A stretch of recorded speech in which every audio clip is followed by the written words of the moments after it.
جس کا mathematical proof تو موجود ہے، مگر کیونکہ زمانہ اس قدر ترقی نہیں کر سکا کہ اس کو ثابت کرنے کے لیے جن چیزوں کی ضرورت ہے مہیا ہو سکیں، اس لیے فی الحال وہ حقیقت میں تبدیل نہیں ہو سکتی، لیکن وہ اپنی جگہ پر ایک فیکٹ ہیں، جس کا ایک مثال چارلس بیبیج ہیں، جن کو فادر آف کمپیوٹر کہا جاتا ہے۔ انہوں نے اپنی زندگی میں ہی کمپیوٹر کا ڈیزائن تیار کر لیا تھا، لیکن وہ اپنی زندگی میں کوئی ڈیجیٹل کمپیوٹر نہیں بنا سکے۔ تیسری قسم کی تھیوری وہ ہے جو کہ ایک مفروضہ ہے اور اس کے سچ یا جھوٹ ہونے کا چانس 50-50 ہو، جیسے کہ یہ کہنا کہ کیا خلائی مخلوق موجود ہے۔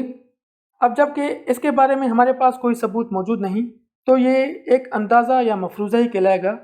اور حقیقت نہیں کہلائے گا۔ اور آخری قسم کی تھیوری جھوٹ ہوتا ہے، جس کو سائنس اور منطق جھٹلا چکی ہے، پر آج تک کچھ لوگ اس جھوٹ کو مانتے رہے ہیں، جیسے کہ ملحدین کا نظریہ ایتھیزم۔ اب اس جھوٹ کا اکثر شکار تو معصوم نوجوان ہوتے ہیں جنہوں نے اس بارے میں کبھی ریسرچ نہیں کی، اور ان میں سے قلیل حصہ ان لوگوں کا ہے جو بھاری فنڈنگ اور سپورٹ پر ایسے پروگرام بناتے رہتے ہیں تاکہ معصوم نوجوانوں کو گمراہ کیا جا سکے، کیونکہ انہوں نے اپنی ساری زندگی گناہوں میں بسر کی ہوتی ہے، اس لیے ان کے لیے اس جھوٹ کی تبلیغ کرنا بھی کوئی جرم کی حیثیت نہیں رکھتا، بلکہ یہ ان کے لیے ایک زندگی کا ٹارگٹ ہوتا ہے جو انہیں اچیو کرنا ہوتا ہے، اور جس کے نتیجے میں ان کو دنیاوی لگژریز، سہولتیں یا پیسہ وغیرہ فراہم کیا جاتا ہے۔ اب میں امید کرتا ہوں کہ جب بھی آپ کے سامنے کسی تھیوری کا لفظ آئے گا تو آپ تھیوری کی ان اقسام یا کلاسیفیکیشن سے موازنہ کر کے یہ پتہ کر لیں گے کہ یہ تھیوری واقعی کوئی فیکٹ ہے یا پھر یہ جھوٹ پر مبنی ایک چیز ہے جس کو سائنٹیفک تھیوری کا نام دیا گیا ہے۔ اب جب کہ ہم نے سائنس کے تمام اجزاء کو بیان کر لیا ہے، تو آئیے ہم سائنس کی ڈیفینیشن کے بارے میں بھی کچھ جان لیتے ہیں۔ سب سے پہلے سائنس کے بارے میں یہ بات واضح کرنے کی ضرورت ہے کہ سائنس صرف اور صرف کیمسٹری، فزکس یا بائیولوجی پر منحصر نہیں ہے، بلکہ اکثریت ماہر علوم کی نظر میں سائنس کسی بھی علم کے پرکھنے کا ترازو ہے۔ سائنس کو اگر مختصر الفاظ میں بیان کیا جائے تو یہ ایک طریقہ کار کا نام ہے جس کے ذریعے ہم کسی بھی مفروضے یا ہائپوتھیسس یا حقیقت یا فیکٹ کو تجربات کے ذریعے، چاہے وہ قدرتی ہوں یا مصنوعی، کئی مشاہدوں یا آبزرویشن پر انحصار کرتے ہوئے ثبوت اکٹھا کرتے ہیں اور کسی مفروضے کو جھوٹ یا سچ ثابت کرتے ہیں، یا کسی حقیقت کو واضح کرتے ہیں یا اس حقیقت کے قانون کو بیان کرتے ہیں۔ لیکن یہ ضروری نہیں کہ ہر حقیقت یا فیکٹ کو سمجھنے کے لیے مصنوعی تجربے کا سہارا لینا پڑے، جیسے کہ ہم پہلے بیان کر چکے ہیں اسٹرونومی کے بارے میں۔ اکثر اوقات کئی سائنٹیفک فیکٹس یا حقیقتیں یا مفروضے قدرتی یا ماحولیاتی یا سماجی تجربات سے بھی سمجھی جا سکتی ہیں، جس کے لیے آپ کو صرف اور صرف منطق یا لاجک یا کہہ لیں کہ کامن سینس کی ضرورت پڑتی ہے۔ مثال کے طور پر آپ اور آپ کا دوست کسی لائبریری میں جاتے ہیں اور وہاں پر آپ دونوں ریاضی یا میتھمیٹکس کی کتابیں دیکھنا شروع کر دیتے ہیں، اور اچانک آپ دونوں میں سے ایک کی نظر ایک نایاب کتاب پر پڑتی ہے۔ جب آپ دونوں اس کتاب کو دیکھتے ہیں تو سمجھ جاتے ہیں کہ یہ کتاب انگریزی میں لکھی ہوئی ہے، کیونکہ آپ دونوں انگریزی سے واقف ہیں، اور کتاب کے کور کے نچلی جگہ پر آپ کو انگلینڈ کا نام دکھائی دیتا ہے، جس سے یہ اطمینان ہو جاتا ہے کہ یہ کتاب پاکستان میں پبلش نہیں ہوئی۔ اب یہ دو باتیں کہ یہ کتاب انگریزی میں ہے اور یہ کہ یہ پاکستان میں پبلش نہیں ہوئی، ایک حقیقت یا فیکٹ ہے جس کا آپ کے پاس ثبوت ہے، اور اس کا آپ دونوں نے مشاہدہ کیا اور آپ دونوں ہی اس بات پر متفق ہوتے نظر آتے ہیں۔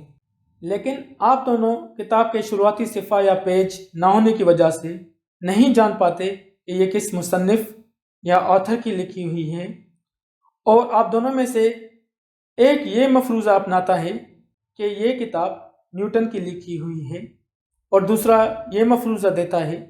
کہ یہ کتاب آئنسٹائن کی لکھی ہوئی ہے۔ اب اس بات کو ثابت کرنے کے لیے کہ کون سا مفروضہ درست ہے، ہمیں جن ثبوتوں کی ضرورت ہوگی وہ ہمیں دو طریقوں سے مل سکتے ہیں۔ پہلا طریقہ یہ ہے کہ کوئی عقل رکھنے والی، زندہ اور بات کرنے کے قابل چیز اس کی گواہی دے کہ ان دونوں میں سے کون سا مفروضہ درست ہے، اور لازمی طور پر یہ انسانی ہو سکتا ہے، یا پھر کوئی عقل نہ رکھنے والی غیر زندہ چیز یا غیر جاندار چیز علامتوں کے ذریعے اس بات کی تصدیق کرے کہ ان دونوں مفروضوں میں سے کون سا مفروضہ درست ہے، جیسے کہ کوئی کتاب وغیرہ۔ کیونکہ زمانوں کے گزرنے کی وجہ سے ہماری نیوٹن صاحب اور آئنسٹائن صاحب تک رسائی ممکن نہیں، اس لیے ہمیں ان دونوں طریقوں پر استفادہ کرنا پڑے گا، یا دونوں میں سے جو بھی ہمیں مل سکے اس سے ہمیں استفادہ کرنا پڑے گا۔ اب اگر ہمیں بہت سارے ایسے ریاضی دان ملتے ہیں جو کہ یہ تصدیق سے کہتے ہیں کہ یہ کتاب نیوٹن کی لکھی ہوئی ہے، جو نسل در نسل ان کو منتقل ہوتی چلی آ رہی ہے، تو ہمیں ان کی بات تسلیم کرنے میں کوئی عذر نہ ہوگا۔ لیکن اگر کوئی ایسا شخص نہیں ملتا اور ہمیں کسی دوسری لائبریری سے ایسی ہی کتاب ملتی ہے جس پر نیوٹن کا نام لکھا ہوا ہے، یا پھر انٹرنیٹ سے پتہ چلتا ہے کہ یہ کتاب نیوٹن نے ہی لکھی تھی، تو آپ دونوں میں سے ایک کا مفروضہ سچ ثابت ہوتا ہے اور ایک کا جھوٹ۔ لیکن اب کسی کے نہ ماننے سے اس حقیقت کے انکار کی کوئی وجہ نہیں رہتی کہ یہ کتاب کس نے لکھی ہے۔ جس طرح ہم نیوٹن کے زمانے تک رسائی حاصل نہیں کر سکتے اور اس کے بارے میں معلومات کے لیے اس زمانے کے لوگوں کی باتوں سے اس کی شخصیت کے بارے میں معلوم کرتے ہیں، جو کہ ہمیں نسل در نسل منتقل ہوتی چلی آ رہی ہیں، یا اس کی کسی تصنیف سے اس کی شخصیت کے بارے میں پتہ چلاتے ہیں جو کئی صدیوں سے ہمیں منتقل ہوتی چلی آ رہی ہے، ٹھیک اسی طرح خدا کی شناخت کے لیے ہمیں ان اشخاص سے معلوم کرنا پڑے گا جو اس روحانی ڈائمنشن میں اس سے رابطہ رکھتے چلے آ رہے ہیں، جو کہ انبیاء و صالحین ہیں، یا پھر وہ آسمانی کتابیں جو ہمیں ان انبیاء و صالحین سے نسل در نسل منتقل ہوتی چلی آ رہی ہیں اور جو اس کے وجود کی گواہی دیتی ہیں۔ اب ایسا ہو سکتا ہے کہ کوئی شخص کہہ دے کہ یہ ایک مفروضہ ہے، تو ہم ان کو یہ کہنا چاہیں گے کہ دنیا کی 80% سے زیادہ آبادی اس بات پر متفق ہے کہ کوئی خدا ہے، اور سائنس کے نقطۂ نظر سے ان 80% سے زائد لوگوں کے پاس 80% سے زائد کتابیں بھی موجود ہیں جو اس بات کی تصدیق کرتی ہیں۔ اس لیے آپ کے پاس یہ عذر نہیں ہونا چاہیے کہ کوئی خدا نہیں، بلکہ یہ تو ایک مسلمہ حقیقت ہے جو آپ کے سامنے ہم نے سائنس کے اصولوں کے تحت ثابت کر دی ہے۔ لیکن اگر آپ اس سے ہٹ کر ایک اور ثبوت چاہتے ہیں تو وہ بھی ہم آپ کی تسلی کے لیے دیتے ہیں، جس کا مشاہدہ آپ سائنٹیفک طرز عمل سے اپنی زندگی میں بھی کر سکتے ہیں۔ اس دنیا میں کل 2 قسم کی چیزیں خلق کی گئی ہیں،